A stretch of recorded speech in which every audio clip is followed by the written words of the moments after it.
This episode, AI in Education, One Size Fits All is dead from the event. Horizon Uncovered series is brought to you by Vizkard Studio. Picture this, a learning experience that, really bends to your unique brain, where teachers are maybe finally free from those mountains of paperwork. And technology truly unlocks, every single student's hidden brilliance. Sounds almost like science fiction, right? It does. Well, artificial intelligence isn't fiction anymore. It's already reshaping our world in some pretty profound ways. And its impact is now really hitting education hard. Absolutely. Welcome to the Deep Dive. Today, we're taking a deep dive into a really powerful stack of sources. There's a major report from the Center for Innovation, Design, and Digital Learning, CIDDL. Yep, brought that one. The Australian Framework for Generative AI in Schools, a key report from the World Economic Forum, and also a detailed U.S. Department of Education report focused on AI. A lot of ground to cover there. Definitely. And they're all laser focused on one critical question. How will AI revolutionize education for all learners? So our mission today is to pull out the most important insights, give you a shortcut to being well-informed. Got through the noise a bit. Exactly, and help you understand what the shift really means for students, teachers, and, even for you. It's an absolutely pivotal moment, really, and understanding the core bits of AI is key to figuring out this landscape that's changing so fast. Right. When we talk about artificial intelligence, AI in education, we're basically talking about machines mimicking human intelligence processes. Okay. So this lets them do tasks that usually need a human mind. Things like learning, reasoning, seeing patterns, solving problems, even understanding language. So machines doing things like making learning plans just for one student or handling some of the admin stuff. Precisely. Crafting those personalized learning paths or, significantly streamlining admin tasks. Okay, that makes sense. But when we say AI, it's not just one single thing, is it? These sources, they really break down a few specific types that seem, super relevant here. You're spot on. It's a broad field. For instance, computer vision. That's all about teaching computers to see and make sense of images and videos. Like identifying objects. Yeah, identifying objects, tracking movement. Then there's generative AI, or Gen AI. That's probably the one getting the most buzz right now. That's the one that makes things. Exactly. Yeah. It produces new content, text, images, videos, you name it. When you hear about tools like, say, OpenAI's ChatGPT or Google's Gemini, those are prime examples of Gen AI in action. So it's not just creating new stuff. AI can also sort of look ahead. Predict things. Precisely. That's where predictive AI comes in. It uses data we already have to forecast what might happen next. How does that work in schools? Well, in education, it could be anything from financial forecasting for a school district, maybe, to identifying students who might be at risk of falling behind. Using data from student records. Yeah, student information systems or screening models. And then we also have robotics, creating machines that can, sense, decide, and actually do things in the real world. And they often use AI, too. Oh, definitely. Robotics often integrates deeply with AI, allowing these machines to learn and adapt as they go. So with all these different capabilities, why is AI seen as such a transformative force for education specifically? What's the real game changer here? Well, what's really groundbreaking isn't just that AI can maybe make things a bit better, but that it allows for a fundamental shift in how we even approach learning. A shift away from that traditional teaching to the middle model. The one that often leaves a lot of students feeling either bored because it's too slow or lost because it's too fast. Right. AI lets us move towards genuinely bespoke learning pathways. The real insight, I think, is how AI changes the whole purpose of the classroom. It moves us beyond that one-size-fits-all instruction. Because it's flexible, adaptable. Exactly. It's inherently flexible and adaptable. And that's why it holds such huge promise for creating truly personalized experiences and, crucially, developing assistive technologies for all learners. Okay, this is where it gets really interesting for me. Personalized learning experiences. The idea of personalized learning, it's been around for ages, hasn't it? Oh, absolutely. Decades. But these sources, they really highlight how AI is taking it to a level I honestly didn't think was possible yet. How is it really tailoring content and pacing in a way that, transforms the experience? It's a pretty remarkable evolution. AI can adapt the actual educational content and the speed of learning to a student's specific needs and preferences. So it's not just giving them slightly different worksheet. No. It's much more than just differentiation. It's about creating an entire learning journey that feels like it was designed just for that student. And that naturally boosts engagement and, well, improves outcomes significantly. And this kind of tailoring, it must offer an incredible advantage, especially for students with disabilities, right? Oh, it's a huge leap forward for accessibility. AI-powered assistive tech can provide really profound support. Like what? Give me some examples. Okay, so for visual impairments, text-to-speech software can instantly read digital text aloud. That's pretty standard now, but getting better. For hearing impairments, think real-time transcription and captioning. And these are getting much, much better thanks to large language models, the same AI behind ChatGPT. So during a live lesson or a video. Exactly. Converting speech to text super accurately, super fast, it makes a massive difference. I can also see how sign language recognition could be a total game changer. Absolutely. AI that can translate sign language into spoken language and vice versa, that would vastly improve communication in diverse classrooms. What about learning disabilities? Right. So for students with learning disabilities, AI can adapt content on the fly. It can change text readability, font size, spacing, even the background color in real time. Wow. And it can suggest different resources based on how a student is doing.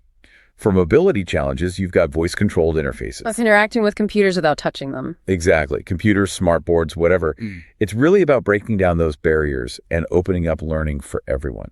That's just incredible. I also saw mention of social robots in games for students with social emotional challenges. How does that work? Yes, so for students, say, with autism or maybe other social emotional challenges, AI-powered social robots in educational games can offer a kind of controlled, stress-free space. To practice social skills. Exactly. Practice social interactions, emotional recognition without the pressure you might feel in a real-world setting. Okay, let me try and make this concrete to give you a tangible example of this personalization. Yeah.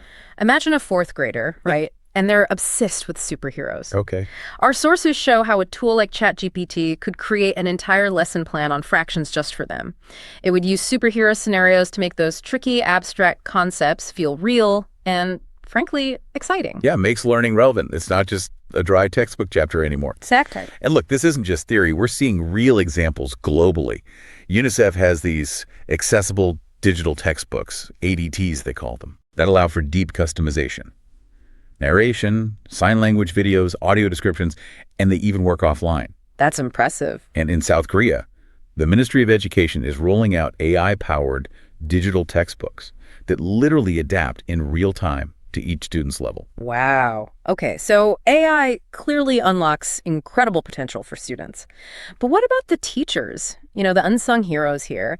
How can this powerful tech actually empower them and maybe ease some of that immense pressure they're under? That's such a crucial aspect. AI can automate many of those, well, let's be honest, mundane administrative tasks that currently just swamp teachers. Like grading. Attendance. Yeah, exactly. Grading, tracking attendance, maybe even generating initial drafts of lesson plans or compiling lists of extra resources. Okay. This automation frees up huge amounts of valuable time. It lets teachers pivot from paperwork to, well, quality teaching, to the human-centric parts of their job. So they can spend more time on what they do best, the actual teaching, the connection. Precisely. They can dedicate more energy to building those relationships, understanding individual student needs, fostering motivation, refining their teaching methods, and providing that essential social-emotional support. You know, the things AI simply can't replicate. That makes sense. And beyond that, AI can even help with professional development. It could, say, analyze recordings of classroom discussions, suggest highlights for a teacher to review. Really? Yeah, or compute metrics like how much time students spend talking versus the teacher. It could make PD much more productive and tailored to what's actually happening in their classroom. This also leads us nicely into refining assessment and decision-making. AI's ability to process just vast amounts of data, that must bring new insights into how we evaluate learning, right? It absolutely does. AI can analyze a whole range of metrics, not just test scores, but learning growth over time, engagement levels, even behavioral patterns. Giving teachers a much richer picture. An incredibly granular, data-driven picture, yeah. It also supports real-time feedback, moving us away from those stressful, one-off, high-stakes exams. Yeah, thank goodness. Towards immediate, ongoing feedback right during the learning process. And for administrators, I saw mentions of predictive analytics. Can AI look ahead for them too? Yes. It can potentially identify learning challenges or gaps before they become huge problems, or forecast things like student enrollment trends, help optimize how resources are used across a whole school system. But there are limits, right? It's not perfect yet. Oh, definitely important to know the limitations. While it's promising, commercially available AI assessments, they're not exactly cheap yet. Okay. And the reliability of predicting really complex student learning outcomes, things that depend on sleep, relationships, life stuff, that's going to take years more of model training. Right. Plus, they don't yet factor in what's called multimodal data. That's things like a student's heart rate, maybe their eye movements, even facial expressions. Data that could offer much deeper nonverbal clues about their actual state of learning or frustration. Current AI doesn't really capture that richness yet. Fascinating. So, okay, what does this all mean for the tools themselves? How is AI innovating the actual learning tools we might see in a classroom? Well, one type of AI tech that's been around a while but is still incredibly relevant is intelligent tutoring systems, or ITS. Right, I've heard of those. They provide step-by-step feedback as students work through problems, like in math or science. They really enhance adaptivity at scale. Think of it like a personal digital tutor guiding you through each step. And the chatbots we hear so much about, ChatGPT and they're more than just, tools for asking questions in education. Oh, much more. Yeah, they could be study assistants for basic facts or simplifying complex topics. But they can also offer writing support, giving feedback on drafts, checking grammar. That could be useful. Definitely. And they can be time-saving assistants for teachers, too, helping with scheduling, maybe personalizing content snippets. And critically, they become tools for teaching critical thinking. How so? Because students have to learn to evaluate the AI's output. Is this accurate? Is it biased? Is it complete? That's a crucial skill now. Good point. And video games. Right. AI in video games can seriously enhance realism. It can provide intelligent game characters or assistants and personalize the game experience based on how the player behaves, making learning feel much more like engaging play. It sounds almost too good to be true, doesn't it? Like, is this the solution to everything in education? If only. But yeah, as with any powerful technology, the path forward is definitely paved with some significant challenges. And these reports, they really dive headfirst into the crucial warnings, the caveats we need to navigate. Absolutely essential to talk about the risks. So what are the big risks of bringing AI into education? Well, it's certainly a complex landscape. First and foremost, privacy and data security. That's huge. Because AI systems collect so much data. To vast amounts, far more than traditional school records ever did. And this naturally raises serious concerns about student privacy rights, the risk of data breaches, and how that data might be misused. And there are laws around this. Oh, yes. Compliance with laws like FERPA, that's the Family Educational Rights and Privacy Act, protecting student records, and COPPA, the Children's Online Privacy Protection Act for kids under 13, is absolutely critical.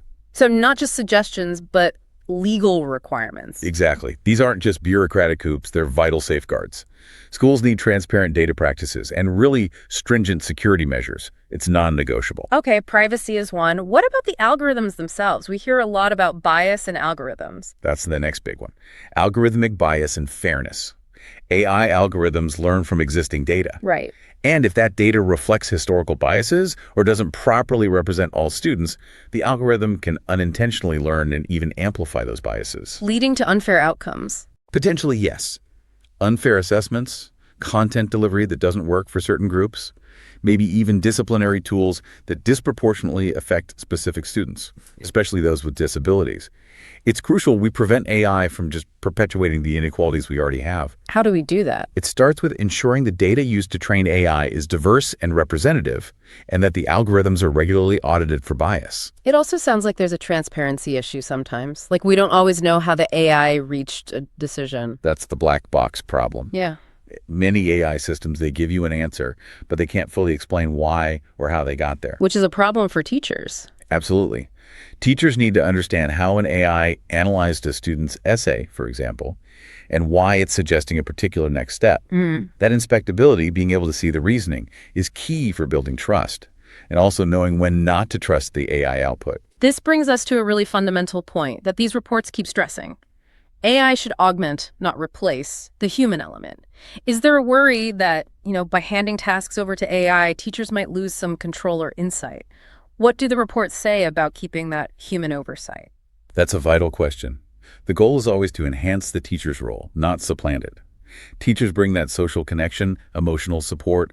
They foster creativity, critical thinking, things AI just can't do. So finding the right balance. Exactly. Balancing control. When should the teacher make the call, and what can be safely delegated? The reports are pretty clear. Teachers must be able to monitor the AI. They need alerts when their human judgment is required. And crucially, they need the power to override AI decisions. Especially for big decisions. Definitely. Highly consequential decisions like placing a student in a certain course, disciplinary actions, complex learning diagnoses, those should always remain with human educators. And AI often lacks that nuanced judgment a teacher has, that understanding of context. Precisely. A human teacher can often figure out why a student made a mistake.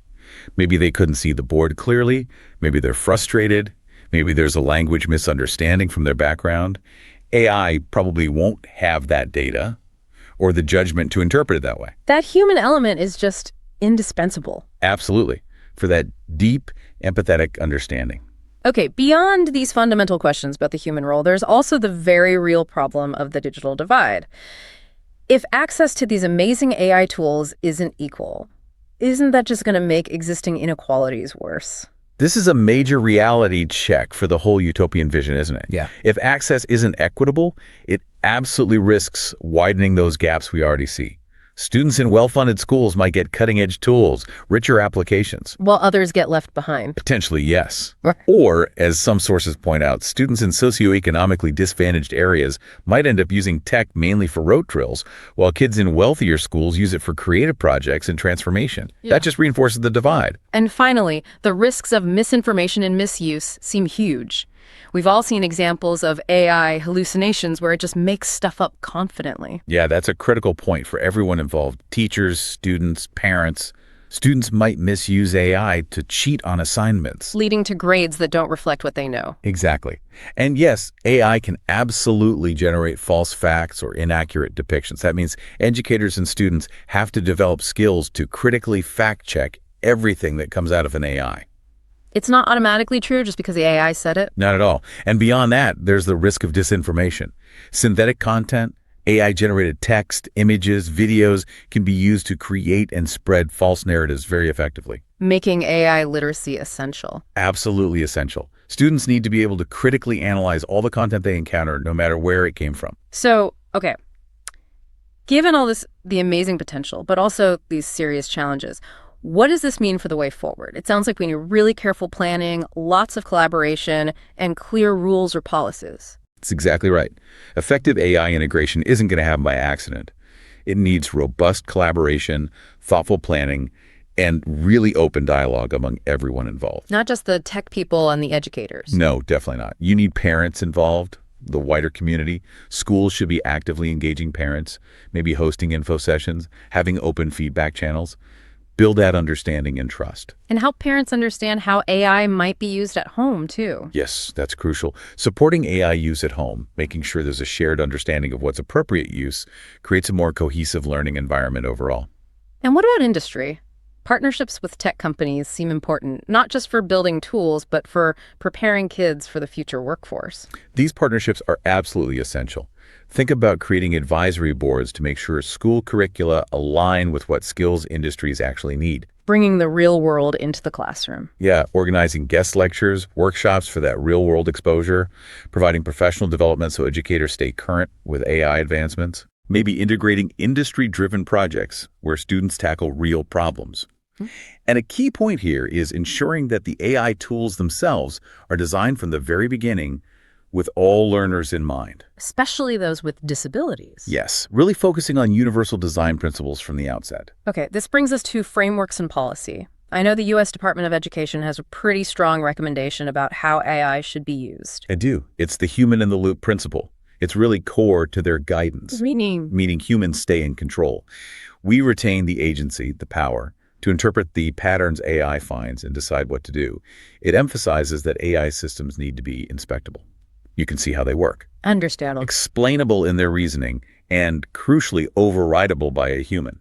We can say, no, not this time. And the Australian framework you mentioned. That also provides excellent guidance. It focuses strongly on responsible and ethical use, making sure principles like equity, inclusion, transparency, accountability, validity, engagement, that these are front and center as schools adopt AI. And things like the National Educational Technology Plan and Universal Design for Learning, they seem to fit right in here, too. They absolutely do. The NETP, the National Ed Tech Plan, really frames technology use around closing those divides. Digital access, digital design, digital use. Right. And UDL, Universal Design for Learning, is just a fantastic framework for empowering student choice and designing learning environments flexibly from the start, offering multiple ways for students to engage, understand information, and show what they know. So it helps get around learning barriers before they even become an issue. Exactly. Designing with UDL helps ensure accessibility and inclusion from the ground up. Finally, then, let's talk about the future of research and development, R&D.